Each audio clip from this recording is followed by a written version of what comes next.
शब्द जब गुरु के हों, शब्द जब गुरु के हों तो वो केवल वाक्य नहीं रहते, वो मंत्र बन जाते हैं, दिशा देने वाले मंत्र बन जाते हैं। अब हम निवेदन करते हैं गुरु चरणों में कि गुरुवर अपने अमृतमय प्रवचनों से हमारे जीवन को आलोकित करें और हम उनके वचनों से अमृत से अपने स्वयं को सरोबार करें।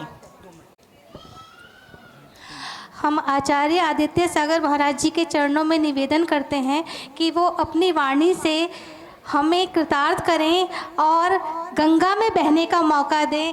नमोस्तु गुरुदेव, नमोस्तु गुरुदेव, नमोस्तु गुरुदेव। अविल शब्द घन उगा प्रक्षालित सकल भूतल मल कलंकः मुनि भी रूपासित सदन अज्ञान तिम्रांधस्य ज्ञानांजन शलाकया चक्षुरण मीलितमेन तस्मै श्री गुरुवे नमः, तस्मै श्री गुरुवे नमः, तस्मै श्री गुरुवे नमः। देवादिदेव 1008 आदिनाथ भगवान की जय। देवादिदेव 1008 मूल नायक चिंतामणि पार्श्वनाथ भगवान की जय। 24 तीर्थंकर भगवान की जय। अनंत अनशुद्ध परमेष्टि भगवान की जय। चारित चक्रवर्ती आचार्य शांति सागर जी महाराज की जय। बादशाह रत्नाकर आचार्य गुरुवर श्री अभिनंदन सागर जी महाराज की जय। 3 कमनौकड़ मिराजों की जय। बोलिए परम पूज्य अध्यात्मोगी आचार्य भगवान श्री आदित्य सागर जी महामुनि राज की जय करो गुरुदेव का। धर्म प्रेमी बंधु, धर्म की गंगा बह रही, हम का कह रहे सारा गुणगांव कह रहा। तो इस धर्म की गंगा में आज सभी अवगाहन कर रहे हैं और अवगाहन करते हुए धर्म का पान भी कर रहे हैं और धर्म की गंगा में प्रवाह भी कर रहे हैं। जैसे अभी संचालक महोदय जी कह रहे थे कि धर्म की गंगा में हम भी प्रवाह कर सकें, तो संचालक महोदय जी से कह रहे हम कि धूप ही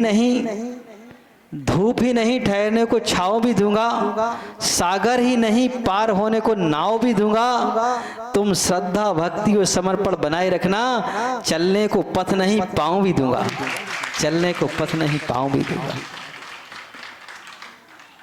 तो बंधु का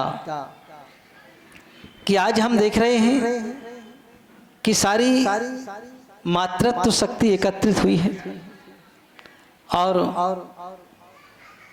ये एक संस्कार की राजधानी है। हमेशा अगर किसी ने संस्कार किसी को दिया है तो सबसे पहले संस्कार की शुरुआत माँ से होती है। माँ ही बच्चे को एक संस्कार दे सकती है और माँ जितनी कुशल होगी बच्चे में संस्कार उतने अच्छे आएंगे। इसलिए मैं कहता हूं कि प्रत्येक महिला को, प्रत्येक बालिका को कुशल होना बहुत अनिवार्य है, क्योंकि अगर आप कुशल होंगी तो आगे आने वाली संतान भी सुयोग्य होगी, इसमें कोई संदेह नहीं हुआ करता है। आज हम जितनी भी सतियों को देखते हैं, उनकी संतान को देखते हैं, तो उससे पहले विचार किया जाए कि उनको ये संस्कार किसने दिए, किसने दिए? ये संस्कार उनकी अपनी माँ ने दिए, उनके अपने पैतृक संस्कार हैं। तो ये संस्कार होना बहुत अनिवार्य है। आप देखिए कि जिनके आज हम श्रावण के महीने में गीत गाते हैं, किनके गाते हैं? भगवान नेमिनाथ के गाते हैं, उन महान राजुल के गीत गाते हैं। तो विचारनी बात यह है कि एकमात्र रिश्ता ही तो पक्का हुआ था, कोई बरमाला तो डाल नहीं दी थी, बारात ही तो आई थी, लौट गई तो क्या हुआ? जब वह राजकुमारी है तो वह भी बारात घर तक भी नहीं आई, लेकिन उन्होंने एक बार निश्चय कर लिया तो कर लिया। ये संस्कार किसने दिए थे? उनकी माँ ने दिए थे, उनके क्षत्रिय कुल ने दिए थे। तो इसलिए का ये संस्कार हमारे अंदर आना बहुत अनिवार्य है। और सबसे महत्वपूर्ण बात, जो विशिष्ट बात होती है कि गृहस्थ के साथ साथ में वो संस्कार भी दिए कि तुमको मोक्ष मार्ग पर चलने के संस्कार दिए। और उन्होंने कहा नहीं, अब हम भी वही मार्ग अपनाएंगे जो नेमिनाथ भगवान ने अपनाया। ये एक दृढ़ता कितनी बड़ी कहलाती है कि वो दृढ़ता कि हम अब दूसरे संस्कार नहीं अपनाएंगे, संस्कार तो केवल एक मोक्ष मार्ग के अपनाएंगे। और जब उन्होंने अपना पूर्व जीवन जाना तो उन्होंने कहा जब हमारा तुम्हारा साथ 9 भवों से रहा है, जब एक दूसरे से तृप्त नहीं हुए तो अब क्या हो जाए? अब वो तृप्ति खोजो जिसमें हम अपने आप में पूर्ण तृप्त हो जाएं, दूसरे की आवश्यकता ही न रहे। तो उस तृप्ति की खोज करने के लिए उन्होंने उस मोक्ष मार्ग की राह को पकड़ा कि मुझे ये राह पकड़ना है, दूसरी नहीं। तो आज हम भी अपने बच्चों में वो संस्कार डालें कि जैसे आज आप सब यहाँ एकत्रित हो रहे और एकत्रित होकर के सब एक धर्म का उत्सव भी मना रहे हैं और एक मनोरंजन का आनंद भी ले रहे हैं। दोनों चीजें हैं, क्योंकि हमेशा से जब भी हमें कोई आनंद लेना हो तो समूह की आवश्यकता होती है। बिना समूह के हम कुछ भी नहीं कर सकते। और सबसे बड़ी ताकत आज अगर इस समय है तो वह है, क्योंकि इस समय मंत्र और तंत्र की शक्तियां कमजोर हैं।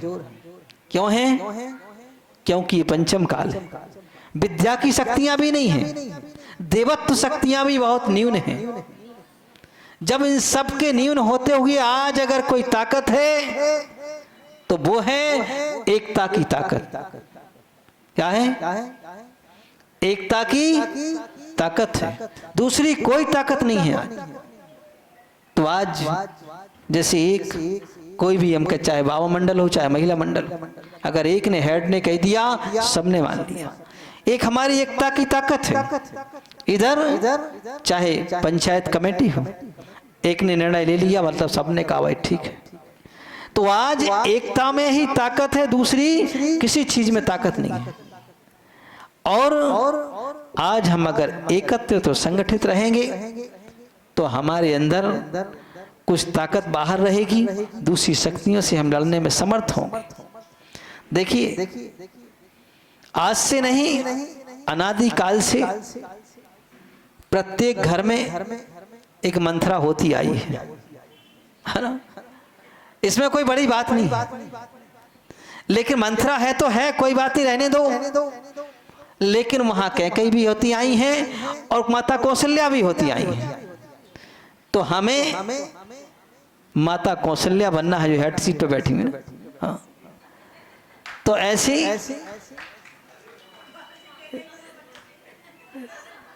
ऐसी नहीं तुम नेतृत्व करना ही, वैसी बात नहीं है ना।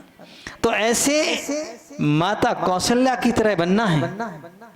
और कहा कि जब हम कोई कार्य करेंगे तो समस्याएं आएंगी।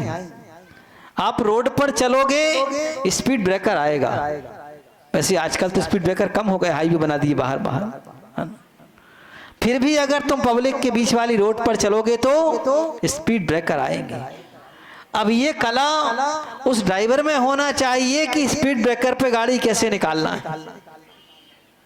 ऐसे ही जब हम कोई आयोजन करेंगे, कुछ करेंगे तो छोटी मोटी समस्याएं आएंगी, लेकिन उन समस्याओं को ना देखते हुए और ना ज्यादा उनकी ओर ध्यान करते हुए अपने कार्य में लगे रहना, यही सफलता की सबसे बड़ी कुंजी है। तो हम अपने कार्य में लगे रहें और संस्कार अपने अंदर डालें।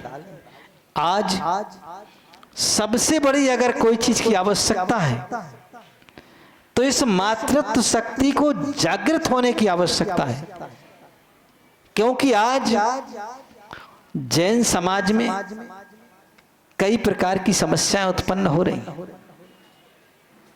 उसमें सबसे बड़ी ज्वलंत समस्या जो उत्पन्न होती है, एक तो वो है कि एक तो सबसे पहले जिस समय किसी माँ का बालक युवा हो जाता है तो उसको चिंता होती है कि इसकी शादी कैसे करें और किससे करें, कहां से ढूंढ के लाएं, और हो जाए तो भगवान से रोज प्रार्थना करते हैं, पार्श्वनाथ भगवान से कि ये देवी जी घर में टिकी रहें, है ना, बनी रहे। रोज सास जाके प्रार्थना करती है कि भगवान जी टिकी रहे, बनी रहे, है ना। कब तक बनी रहे? जब तक जी हमारे जैसी ना हो जाए, मतलब सास ना बन जाए, तब इनको अकल आएगी, उसके पहले नहीं आएगी, है ना। कहावत चलती है कि जाके पहनने फटी बीमाई, भूखा जाने पीर पर आई, है ना। तो ऐसे आज ये समस्या एक ज्वलंत समस्या है, और ये ज्वलंत समस्या किसी दूसरे ने नहीं बनाई है, तुम सब ने मिलकर बनाई है। किसने बनाई है? आप कहो कि महाराज हमारी धोने बैठे क्या, इधर धो नहीं रहे, वास्तविकता का क्या, तुम सबने मिलकर बनाई है। क्यों? क्योंकि दूसरे की बहू किसी ना किसी की बेटी है, और तुम्हारी बेटी दूसरे के यहाँ गई है, तुम्हारे घर दूसरे की बेटी है। और अगर तुमने मिलकर के संस्कार दिए होते कि बेटा अब तुम्हारा घर वो है, उसी घर में तुम्हें व्यवस्थित रहना है, जहां जा रही हो वो ही तुम्हारे माता पिता। लेकिन आज हम उल्टे विचार करते हैं। क्या विचार करते हैं? हर माँ सोचती है कि मेरी बेटी को सास तो मिले, मस्त मिले, मीरा जैसी जबरदस्त मिले, लेकिन दीवार पर टंगी मिले। कहाँ मिले? मतलब तस्वीर मिले टंगी, है ना। ऐसा सब सोचती है ना। तो क्या हम जब ऐसा सोचते तो ये हमारी सोच को हम बदल दें, ऐसा ना सोच। देखिए जीवन में माता पिता का साया, उनका आशीर्वाद सबसे बड़ा आशीर्वाद होता है, इससे बड़ी कोई चीज नहीं होती है। अपन क्या समझते हैं कि ये बाधक है, बड़े बुजुर्ग कभी बाधक नहीं होते, हमेशा तुम्हारे मार्ग में सहायक होते, लेकिन हमारी बुद्धि ऐसी है कि हमने उनको सहायक नहीं समझा, हमने हमेशा बाधक समझा। अगर आप उनको सहायक मान के चलो तो मैं कहता हूं कि माता पिता से बढ़कर सहायक तुम्हें दूसरा कौन मिलेगा? मिल सकता क्या? नहीं मिल सकता। आज प्रत्येक घर में अगर माता पिता हैं तो तुम यहां आकर के आराम से 4 घंटे बैठ जाओ, तुम्हें कोई टेंशन नहीं है। क्या? जिनके घर में माता पिता हैं उनको कोई टेंशन नहीं, और जो ताला डाल के आई और बच्चे को अंदर धर के आई उनको हर बार घड़ी देखना पड़ेगी, इतने बज गए, जल्दी जाना, इतने बजे थे, है ना। बेटे से कह के कितने बजे तक आ जाऊंगा, है ना। तो आज विचार करो, पहले भी परिवार होते थे, जिस माँ ने बच्चे को जन्म दिया वह माँ जन्म देकर के और फ्री रहती थी। क्यों? पालन पोषण सास करेगी, उसका काम है, उसका पेट भर दिया और सास की गोद में धर दिया, ले अब तू खिला, है ना। अब पूरे दिन भर तेरा टेंशन, मेरा टेंशन नहीं, है ना। तो वो सब करती थी। और आज हम क्या सोचते हैं कि वो हमें बाधक है। वो बाधक नहीं है, हम उनको साधक मान करके काम चले, काम करें तो वो हमें जीवन में ज्यादा अच्छे रहे। और एक बात और बता दूं कि जवानी में जोश तो होता है। क्या होता है? जवानी में जोश होता है और बुढ़ापे में होश होता है। और जब जोश और होश दोनों मिल जाएं तो मां जैन धर्म का जय घोष हो जाता है और मानव जीवन का जय घोष होता है। तो हमेशा ध्यान रखना कि जवानी में हमें जोश तो होता है, हम जोश में कुछ भी कर बैठ, लेकिन बुढ़ापे में जोश नहीं होता है। क्या होता है? होश होता है, क्योंकि उन्होंने पूरा जीवन निकाला है, जीवन के अनुभव जीवन में साथ चल रहे, वो अनुभव हर पल पल पर बताते हैं। जब कोई संकट आता है तो हम अपने से छोटे को याद नहीं करते, किसको करते हैं? बड़े को याद करते हैं। क्यों करते हैं? क्यों करते हैं? क्योंकि उन्होंने ऐसे कई संकट देखे हैं। एक में क्या होता है? कई देखे हैं। जब वो संकट देखे हैं, उन संकटों से वो गुजरे हैं, कैसे उसका निर्णय करना है, कैसे निपटारा करना है, वो उनके अंदर क्षमता है, इतनी बुद्धि है, पावर है। तो इसलिए उनकी हमें आवश्यकता होती है। तो कभी भी हो, यहां जितनी भी महिलाएं बैठी होंगी, सबकी बेटियां होगी, किसी की शादी हो, किसी की नहीं हुई होगी, किसी की होने वाली हो, तो सबसे पहले वो संस्कार दें जो संस्कार सीता ने उनकी मां को दिए थे, राजुल की मां ने राजुल को दिए थे, अंजना के लिए उनकी मां ने दिए थे। जो संस्कार उन्होंने दिए थे वो संस्कार आज हम अपनी संतान में डालें। अगर आप वो संस्कार अपनी संतान में डालते हैं तो नियम से तुम्हारी प्रशंसा अपने आप हो जाएगी। जैसे फूल अपनी खुशबू बिखेरता है तो किसी से कहता नहीं है कि मेरे अंदर सुगंध है, कहता है क्या? नहीं कहता है। क्यों नहीं कहता है? क्योंकि उसकी खुशबू जब बाहर जाती है तो व्यक्ति अनुमान लगा लेता है कहीं फूलों का बगीचा लगा हुआ है या कहीं फूल रखे हुए हैं, उसकी खुशबू अपने आप आने लग जाती है। हम प्रतिदिन जाते हैं महावीर पार्क में तो दूर से खुशबू आना शुरू हो जाती है, हम समझते हैं फूलों का बाजार आ गया। हाँ, अपने आप खुशबू मिलने लग जाती है। तो वैसे ही का आप भी ध्यान रखना, अगर तुम्हारी संतान कुछ भी करेगी तो सबसे पहले, उससे पहले तुम्हें उलाहना मिलेगा। क्योंकि जैसे तुम कोई कंपनी का माल खरीद करके लाओ और खराब निकल जाए तो आदमी किसको शिकायत करते हैं?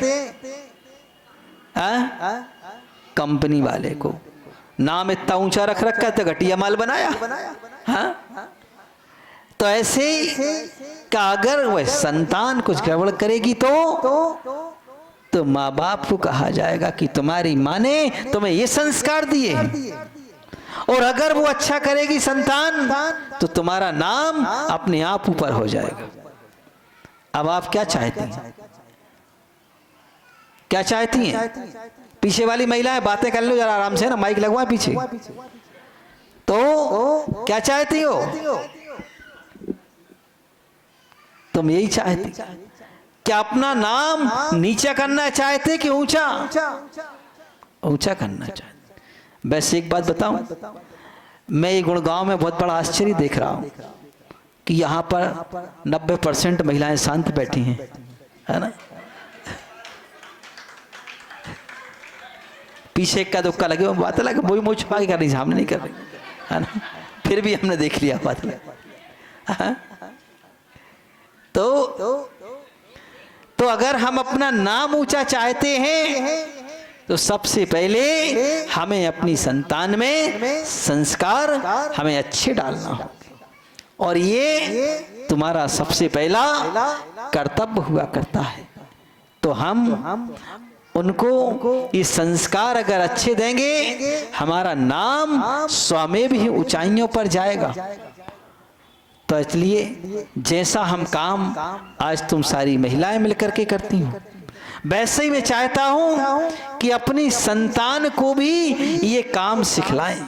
ये ना कहें कि नहीं यहाँ पर केवल आज हरियाली तीज में महिलाओं को ही जाना है। अपनी बच्चियों को भी बोले, बच्चों को तुम भी चलो, तुम भी इस प्रोग्राम में शामिल हो और यहाँ पर बैठ करके कुछ शिक्षा पाओ, क्योंकि यहाँ तो हर साल चतुर्मास होते ही है, तो गुरुओं का सानिध्य रहता ही है, तो उनका उपदेश पाओ, ये तुम भी उनके लिए शिक्षा दो। आज विचारणी बात है कि सीता ने जंगल में जाकर के मुनियों को आहार दिया। कितने थे? कितने मुनि थे? 2 और सीता 3। 3 में से 2 ही काम के थे। कितने थे? 2 ही। एक तो काम के नहीं था। राम और सीता ही काम के थे, क्योंकि नारायण कभी अपने हाथ से मुनिराज के हाथ पर ग्रास नहीं रखता। ऐसा नियोग रहता है, अपने जीवन में कभी नहीं रखता, कभी नहीं रखता। क्योंकि ऐसा नियोग रहता है, क्योंकि नारायण के काल में हमेशा रिद्धिधारी मुनिराज होते हैं, और अगर वह रिद्धिधारी मुनिराज के हाथ पर ग्रास पर हाथ रख दे तो नारायण कभी तीसरे लोक के राजा नहीं बन सकते। इसलिए वह कभी भी हाथ पर ग्रास नहीं रखते। ऐसा नियोग रहता है। ऐसा नियोग है कि जो व्यक्ति रिद्धिधारी मुनिराज को आहार दे दे, उसकी देवगति के अलावा दूसरी कोई गति नहीं होती है। या तो मोक्ष जाएगा या देवगति पाएगा। और आज भी जो मुनिराज के हाथ में ग्रास रखते हैं, उनकी भी निश्चित देवगति के अलावा दूसरी गति नहीं हो सकती। तो इसलिए क्योंकि आज इस पंचम काल में इतनी विकट परिस्थिति में भी साधु अपने जीवन का साधु का निर्वाह कर रहे हैं, ये बहुत बड़ी बात है। ये उन रिद्धिधारी से कम नहीं जानना। तो इसलिए कि इस समय हम जो अपने अंदर संस्कार डालते हैं, मैं कहता हूं कि हर व्यक्ति, हर माँ अपने बच्चे को ये संस्कार जो सीता की माँ ने सीता को दिए, वह संस्कार अपनी संतान को आप अवश्य दें। उसको मत देखो, खेलने दो, वो तो वही खेलेगा, कुछ नहीं, उसको मत देखो, मत करने दो उसको अपना काम। उसको अपना काम कर तो अपना काम करो। हाँ, तो का वह संस्कार कि देखिए कि वह सीता अकेली जंगल में, कहां पर? अकेली और जंगल में राम और सीता ओनली 2 मिलकर के 2 दिगंबर मुनियों का पड़गहन कर सकती, आहार दे सकती। ये संस्कार, अब कोई कहे कि आजकल तो पढ़ाई लिखाई का जमाना है, ये सब काम कहाँ है? तो सीता की भी कोई कम सखियां नहीं थी। सीता की भी 700 सेविकाएं थी। कितनी थी? 700।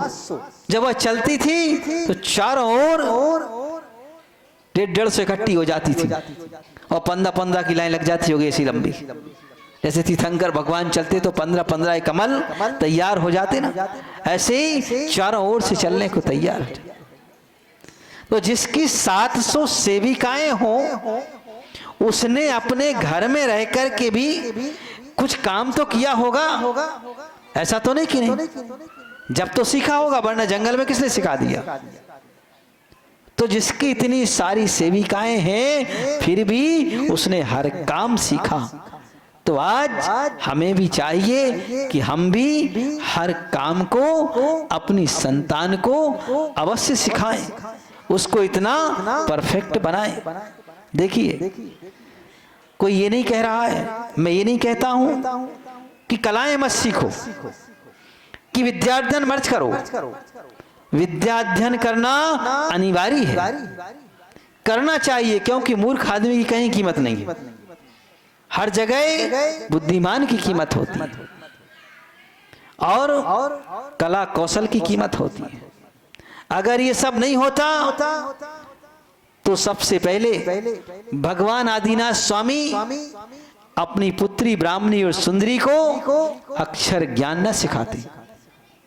सबसे पहले उन्होंने अक्षर ज्ञान अपनी पुत्रियों को दिया कि तुम ये सीखो।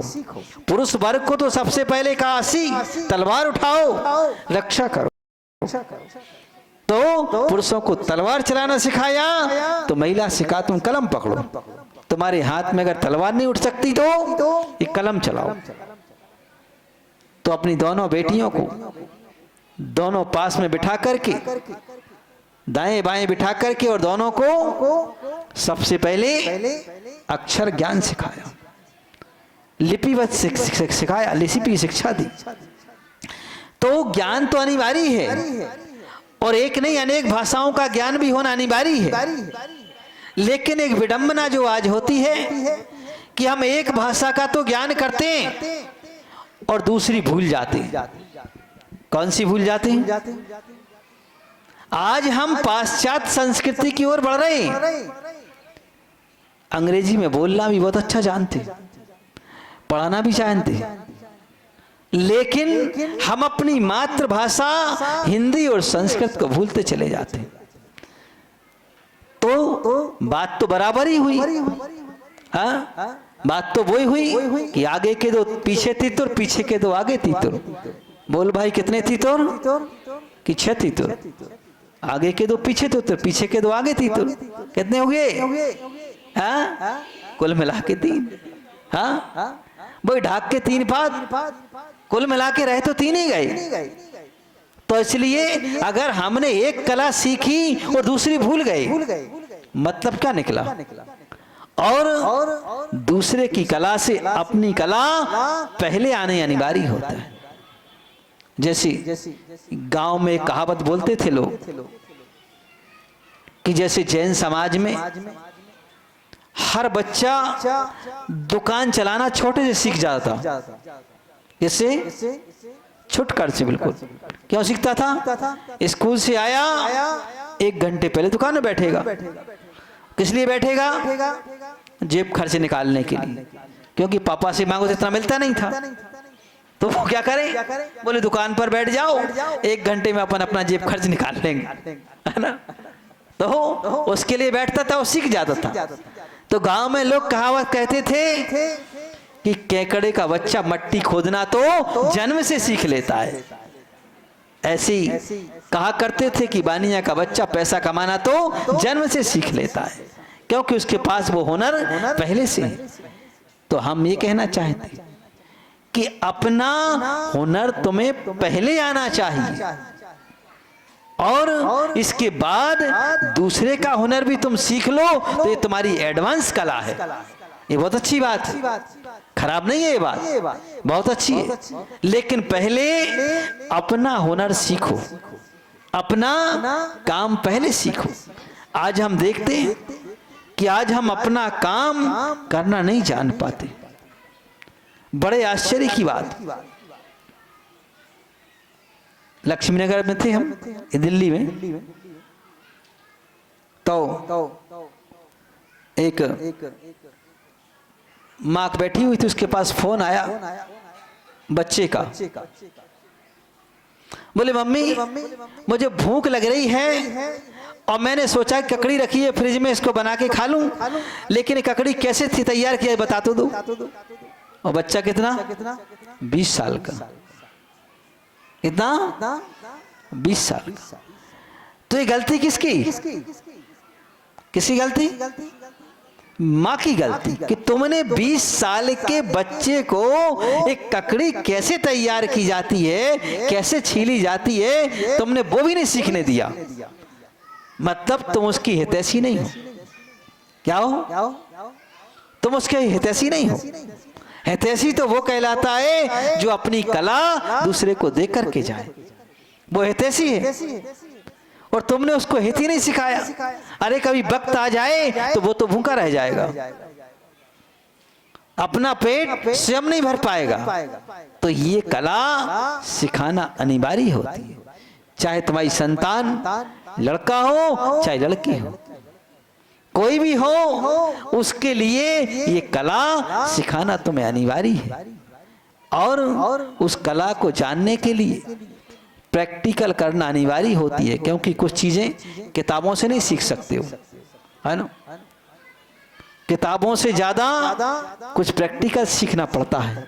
जैसे तैरना सीखना हो और थ्योरी पढ़ लो आप तैरने की तो सीख जाओगे, क्यों नहीं सीखोगे? तैरना सीखना है तो पानी में उतरना ही पड़ेगा, उसके बगैर आप तैरना नहीं सीख सकते। तो ऐसे ये कि अगर आपको ये कला सीखना है तो आपको स्वयं कुछ करना हो। तो इसलिए हम ये कला उनको सिखाएं, क्योंकि भारतीय संस्कृति एक ऐसी संस्कृति है कि जहां पर शुद्ध और साफ भोजन किया जाता है। और उसमें भी भारतीय संस्कृति में भी विशेष करके जैन संस्कृति जो शुद्ध और साफ भोजन करती है। बाकी सारी संस्कृतियां तो कहते हैं बना के रख लो, 1 महीने तक चलेगा, है ना। 1 महीने तक फ्रीजर में रख दो, निकालते जाना खाते जाना। ये केवल भारतीय संस्कृति है। और ये संस्कृति हमें जानना बहुत अनिवार्य हुआ करती है। तो इसलिए का ये संस्कृति जो हमारी है, ये संस्कृति हमें एक तरह से मोक्ष मार्ग को सिखाती है।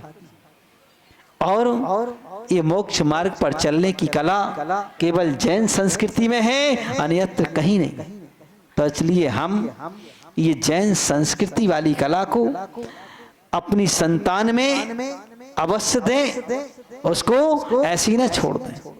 और इसको करने के लिए जब भी उसको टाइम मिले अपनी संतान को, तो अपने साथ लेकर के छुट्टी के दिन जरूर आओ, उसको जरूर खड़ा करो कि नहीं, और उससे काम भी कराओ। ऐसा नहीं खड़ा करो, काम भी कराओ उससे, चलो काम करो, ये ऐसे सीखा जाता है।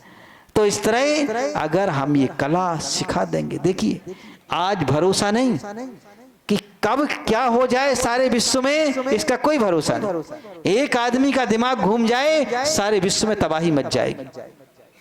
इसका एक का केवल जो कंट्रोल कर बैठा हुआ है, सारी मिसाइलें सेट हैं, सब जगह सेट है सारे विश्व में। एक का दिमाग घूमेगा, सारे विश्व में तबाही मच जाएगी। और कब क्या समस्याएं खड़ी हो जाएं, कोई भरोसा नहीं। अब अगर तुम्हारे हाथ में कला होगी तो तुम जीवित रह जाओगे, और नहीं होगी तो रोते रोते परलोक सुधार जाओगे। इसलिए अनिवार्य है कि हम अपने हाथ से वो कला जरूर सीखें, है ना। और ये कला अगर हमारे जीवन में आ गई तो जानना कि हमारा जीवन यह लोक भी सुधर जाएगा और परलोक भी सुधर। आज हम देखते हैं कि हर चीज के झगड़े किस बात के, मालूम है तुमको? कभी तुम विचार किया किस बात का झगड़ा है? केवल एक चीज का झगड़ा है, खाने का और काम करने का। खाना सबको चाहिए और काम किसी को नहीं करना, बस ओनली। कोई झगड़ा नहीं हो। आप घर में देख लो चाहे घर के बाहर देख लो, खाना सबको है और अच्छा खाना है, चटोरा खाना बिल्कुल, और काम किसी को नहीं करना। इसी बात का सारा झगड़ा इसी बात को लेकर के कहते हैं शादी होते आते नहीं, वो कहते तुम्हारे मम्मी पापा सेवाई नहीं बनेगी। क्यों नहीं बनेगी भाई? 2 आदमों को बना के कौन दे? हाँ, जिस माँ ने तुमको 25 और 30 साल का इतना बड़ा जवान करके दे दिया जिससे तुम जीवन भर आनंद लो, और उसके माँ बाप को तुम 5 साल नहीं बना खिला सकते। हाँ, ये संस्कार तुम्हारे अंदर का धन्य है। तो कि विचारनी बात यह है कि आखिर आज झगड़ा है तो इसी बात का है और किसी बात का नहीं। तो उस झगड़े को पहले दूर करो। और झगड़ा कैसे दूर हो? कि उनमें हम वो कला सिखाएं। वो कला अगर हमने सीख ली तो फिर सारे झगड़े खत्म हो जाए। और ये कला, जब हम इस कला को धर्म से जोड़ देंगे तो बहुत आसान हो जाएगा। कैसे जोड़ देंगे? धर्म से उसको जोड़ दो और कहो कि दान से बड़ी कोई चीज नहीं है। और सबसे बड़ा दान कौन सा है? अन्नदान। कौन सा दान? हाँ, कौन सा? पीछे वाले सुनाई पड़ रहा है? सबको सुनाई दे रहा है? हाँ, इसका मतलब सब सुन रहे हैं। तो सबसे बड़ा दान अन्नदान होता है। और कहा हुआ अन्नदाना सुखी नित्यम, जो व्यक्ति अन्न का दान करेगा हमेशा सुखी रहेगा। ये नीति वाक्य है। तो अन्न दान से बड़ा कोई दान नहीं होता है। और आप जिसको भी अच्छा भोजन पेट भर के करा दोगे वो ही तुमको कहेगा खुशी रहो। हाँ, कोई भी हो, चाहे तुम्हारे सास ससुर हो, चाहे तुम्हारा भाई हो, चाहे कोई भी होगा, चाहे पड़ोसी हो, क्या कहेगा? खुशी रहो। और जिसको तुम एक छोटी सी प्लेट में नाश्ता भी नहीं दे पाओगे वो कहेगा तुम्हारी इंसानियत पर लालायत। हाँ, वही कहेगा। तो इसलिए कहा कि अगर हम सुखी रहना चाहते हैं तो ये कला अपनी संतान में हम अवश्य डाल दें। और ये कला अगर हम अपनी संतान में डाल दी तो वह भी सुखी रहेगी। और वह भी जब वक्त आएगा तो तुमसे कहे कि हमारी माँ ने बहुत अच्छा किया कि मुझे ये सब कुछ सिखा दिया। वही कहेगी, संतान ही कहेगी। जब हम लोग शुरू में आए, संघ में भर्ती हुए, तो हम लोग उसके कहते पढ़ो पढ़ो। हम लोग कहते कहाँ महाराज इतना पढ़ के आए, तुम पढ़ में लगाए, पढ़ है ना, ये करो वो करो। हर काम में जब शुरू में हम ब्रह्मचारी बन करके आए 1997 में, तो एक हमारा साथी था, हमें केस लॉन्च करने थे। तो हमने उससे कहा कि थोड़ा तुम सहयोग कर देना। उसने कहा बिल्कुल कर देंगे। और सुबह उठ करके वो चला गया जंगल के लिए और हमें ऐसी जगह बिठा गया जहां कोई ना आ सके।